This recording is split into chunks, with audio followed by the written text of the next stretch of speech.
was also in the camp of no idea what I'm going to do until yesterday. And all week, my grandmother's asking me, do you know what you're going to preach about Sunday? And every time she asked, my answer was vaguely. And what I meant by vaguely, I knew that I had to come up here and say something, but I didn't know what it was going to be, but it's going to happen. And now I know why it was never going to work out until it was time, because Mark couldn't decide what he wanted to do. And the Lord needed to know whether or not we needed to hear what he just had to say, because that was one of my thoughts. When he finally made up his mind at whatever time yesterday, I just scrolled through and chose a random chapter to preach out, because that's what it was going to be at this point. I went to Jessica's, and before I left my house, I said, Lord, I'm going to scroll on this Bible app. I'm going to hit a random book. I'm going to scroll on the chapters. I'm going to hit a random chapter. And you're either going to work it out or you're not. And either way, it's my fault, because I should have thought about it harder. What I had with what Mark said, I just want to add on to it. I'm going to be mad that I do, because I have this in mind too. It's the same concept. Because Jesus came and he controlled the winds and the waves. Yeah. But he was in control of them before they even started.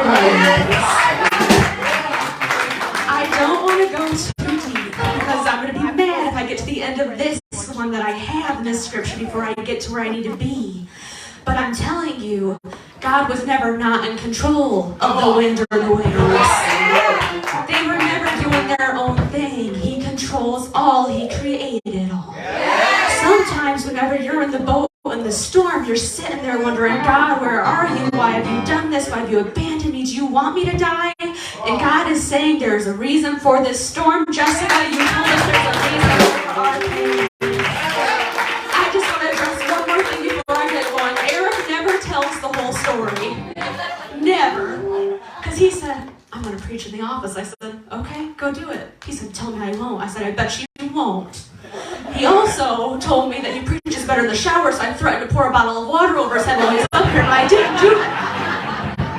But the more of that conversation comes, and we call this popcorn preaching, and I don't really know the reason, but my initial thought was, you cook popcorn for 1.5 to 3 minutes, depending on how burnt you want it. And usually that's about how long these went at the start. But now I'm starting to think that maybe it's called popcorn preaching, because we're getting this place so hot, you have no choice but to get up out of your seat.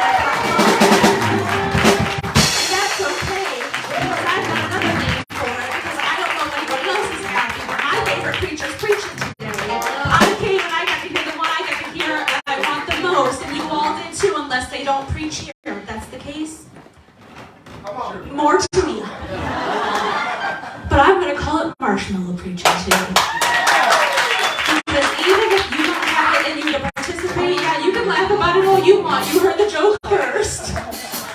But even if you don't have it in you to participate, even if you're not going to stand up, you can still get your little marshmallow out in a stick and benefit from it a little bit from your seat.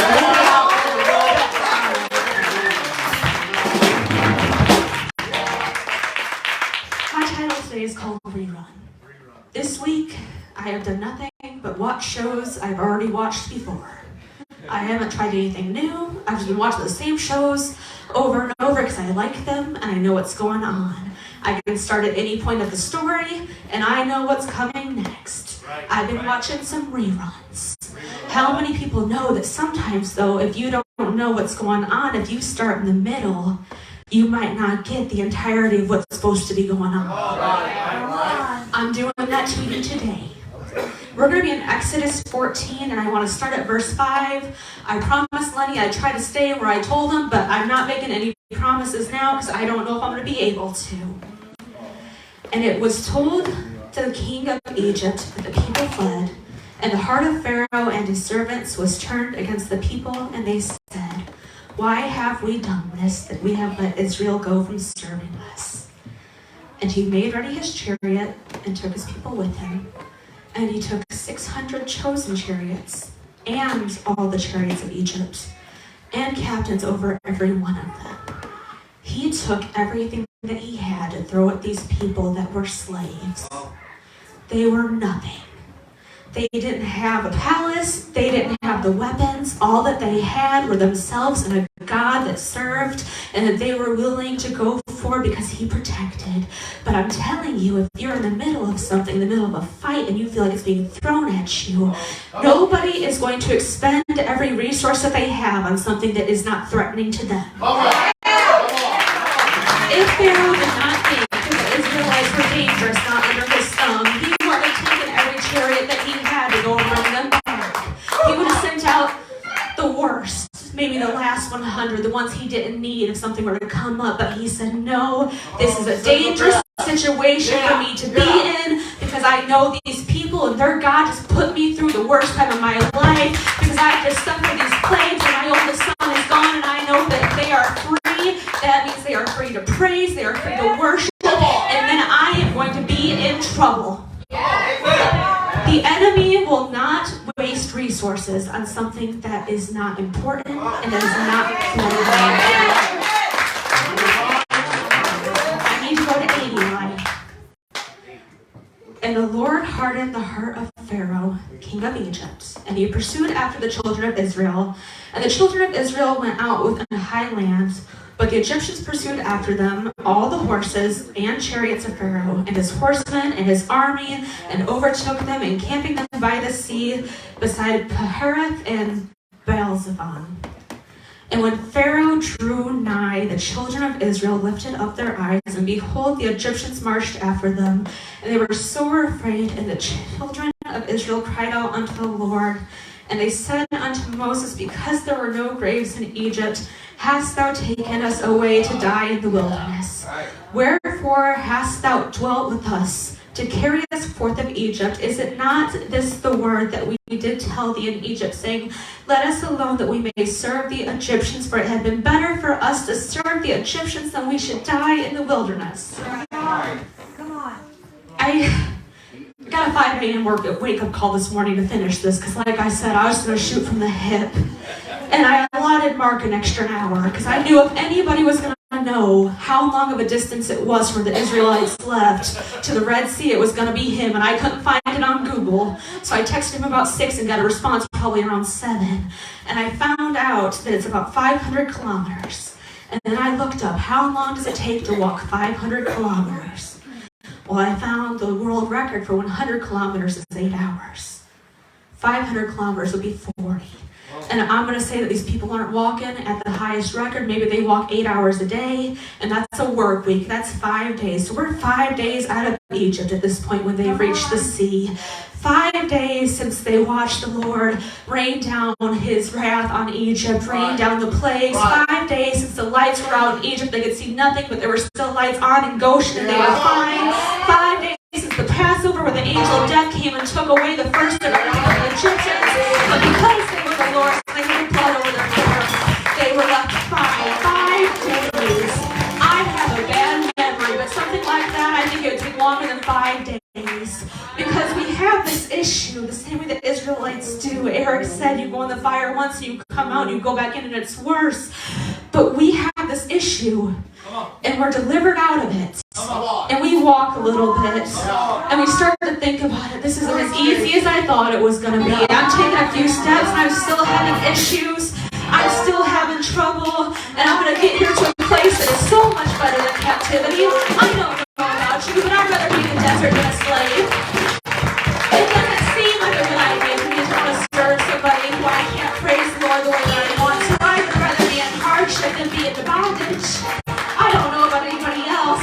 And we get to this place where it's a little bit better, and we turn around, and we look back, and that problem's right there again. Come on. It had been 5 days. And the Israelites said, well, now you've done it. You've brought us out to this wilderness. That problem's still right here, and now we're going to die here. When we could have been slaves, at least would have been alive. We wouldn't have really been living, but we'd have still been breathing and suffering and going through hardship there the same way we are here, because I'd rather be in bondage and alive than free and have to face something. That doesn't sound about right to me. 5 days is all it took for them to forget the goodness that God had already shown them. I would rather be dead than in bondage. Amen. But like Mark said, the physical is always a representative of the spiritual. And let me tell you something, bondage and death are the same thing spiritually. It makes no difference if you are a slave to Egypt or if you are dead at that point.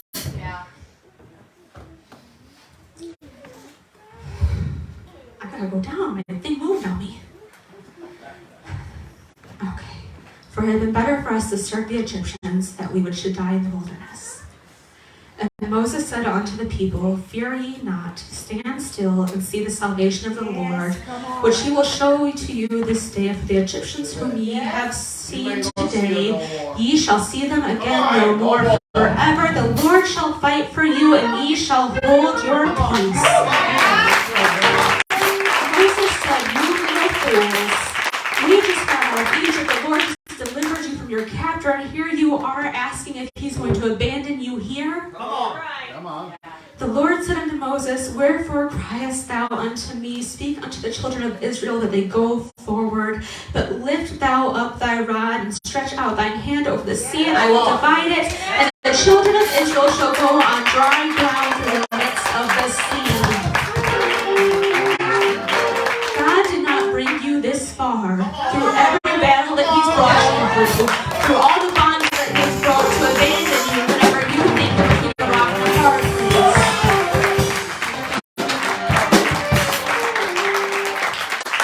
And I behold, I will harden the hearts of the Egyptians that they shall follow them, and I will get me honor upon Pharaoh and upon all his hosts, upon his chariots and upon his horsemen. And the Egyptians shall know that I am the Lord, when I have gotten the honor upon Pharaoh, upon his chariots, and upon his horsemen. God said, if you did not hear it the first time, you're going to hear it now. They will honor me, whether they honor me with their last breath, like Paul said, Yahweh, and they have to die because of it, or they will honor me because I am God. And this was the part that got me this morning, and it's not even part of my main scripture, but I've always heard about the fire and the cloud in the deserts. But I read this, and I'm sure I've read it before, but I never thought of it. And the angel of God, which went before the camp of Israel, removed and went behind them, and the pillar of the cloud went from before their face and stood behind them. I've always heard that God sent fire to keep them warm at night and a cloud to keep them shaded by day. But they also had an angelic leader. I can't think of angelic escort. That's what I meant to say, like a priest's escort. Because not only was that fire to keep them warm, that fire was protection from anything that may come. Because wherever you are, wherever it is, if you are a child of God, protection is still around you. The Israelites didn't just have fire and a cloud. They had an angel of the Lord going before them every day. Whenever it became time where the threat was getting a little bit too close, he went on behind them. God will not leave you uncovered on any side.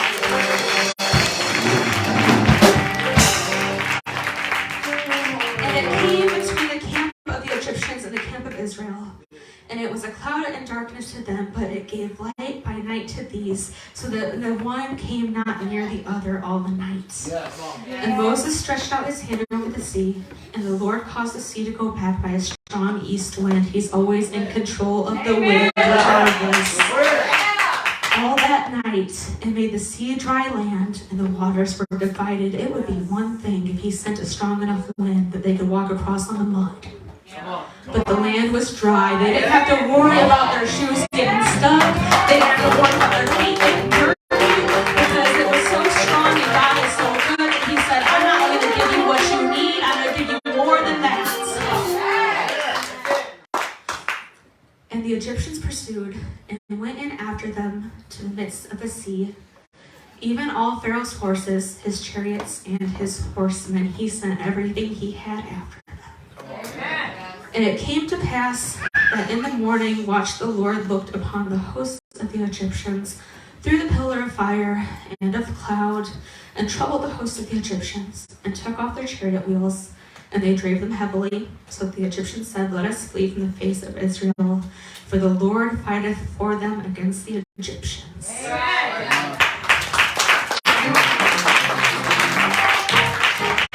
If you allow God to to take his place and to fight your battles for you. You aren't even have to worry about fighting them for yourself. Because I don't remember anything that we just read where the Israelites and the Egyptians faced off and there was ever any sort of confrontation here. What I read is God sent an angel to stand between the Israelites and destruction. And it stayed there until they were on the other side of their issue. Because they looked back and they saw them. And the Lord said unto Moses, stretch out thine hand over the sea, that the waters may come again upon the Egyptians, upon their chariots, and upon their horsemen. And Moses stretched forth his hand over the sea returned to his strength when the morning appeared. And the Egyptians fled against it. And the Lord overthrew the Egyptians in the midst of the sea.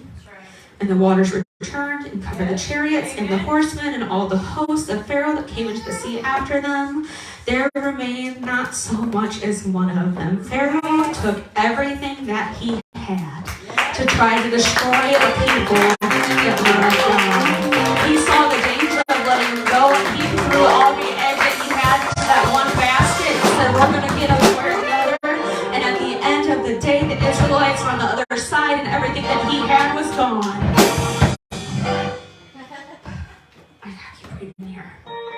But the children of Israel walked upon dry land in the midst of the sea, and the waters were a wall unto them to their right and to their left. Thus the Lord saved Israel that day out of the hand of the Egyptians, and Israel saw the Egyptians dead upon the seashore.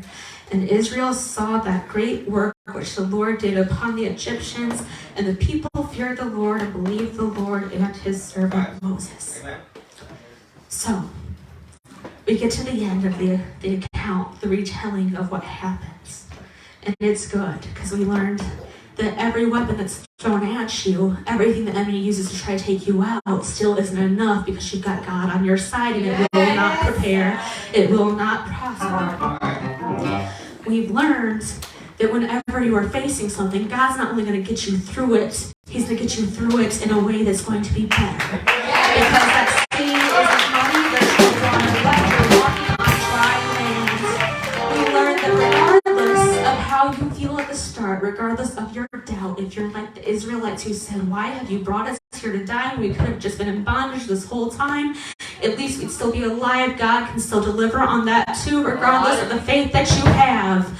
But I'm going to tell you something. So we're going to go back to the first 4 verses of this that really blew my mind. And we've talked about it before with Job, that it was never the devil that put Job's name in the pot. It was God that said, try him.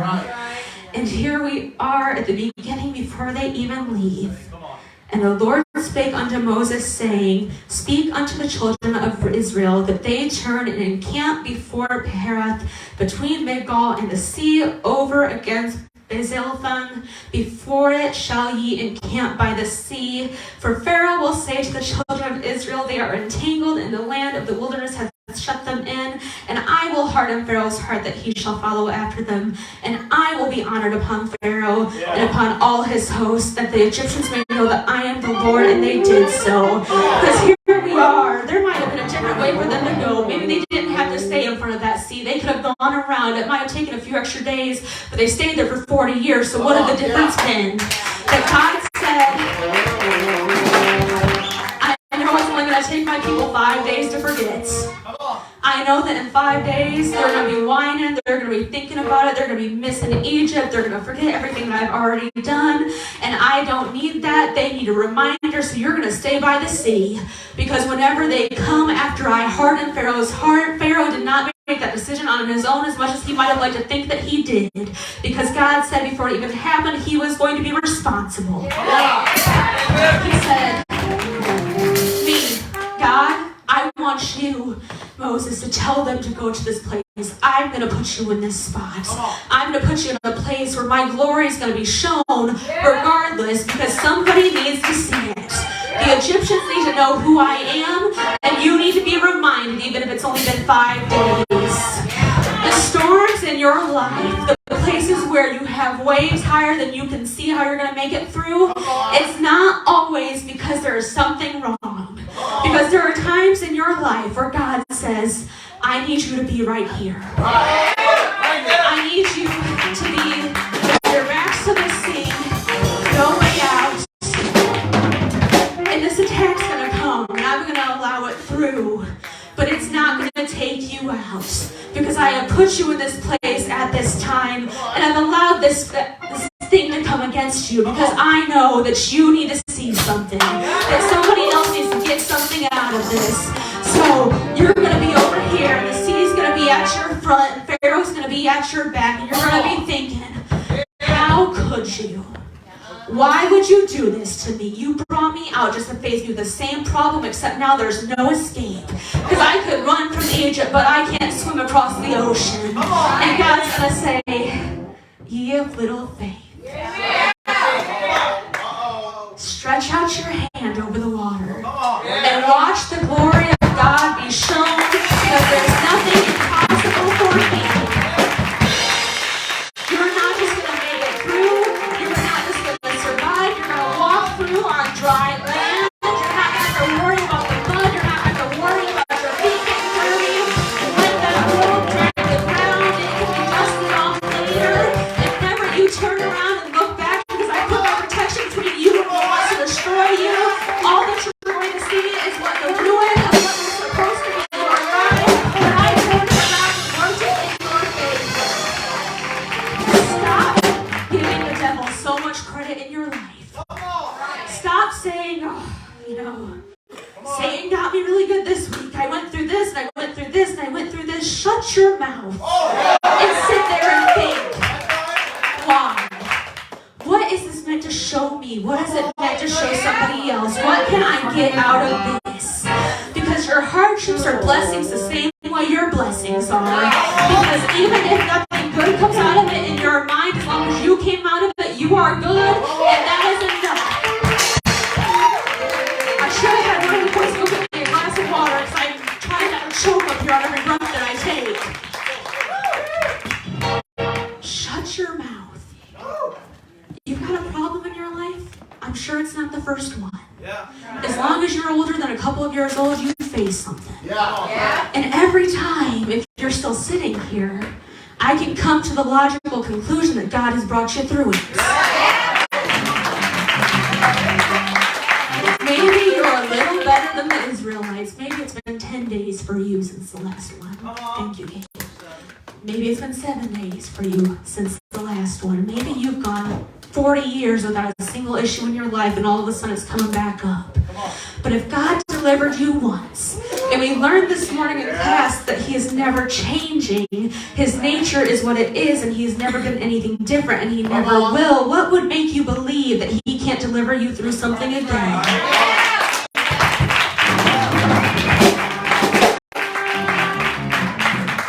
Today has been so much already, because we've learned so much already, but the main point that I can pull from everything is get off your butt. Stop sitting down. Stop being in one place. Stop whining about everything that's going on, and decide that it's time for you to move where the Lord has you. Keegan, thank you so much for starting us with that. I don't care what it is you're going through. I don't care what you've been through before. If God did it once, He'll do it again. Nothing changes that. Your doubt does not change that. What is coming against you does not change that. However impossible it may look in front of you does not change that. My God is a God that can make a way regardless of what is going on. He has made a way. This is popcorn preaching. Patty's ready to come back up. I'm not sure if anybody else is hot, but I'm sweating. So I know that's not enough for you to be up off your seats, popping up like some popcorn.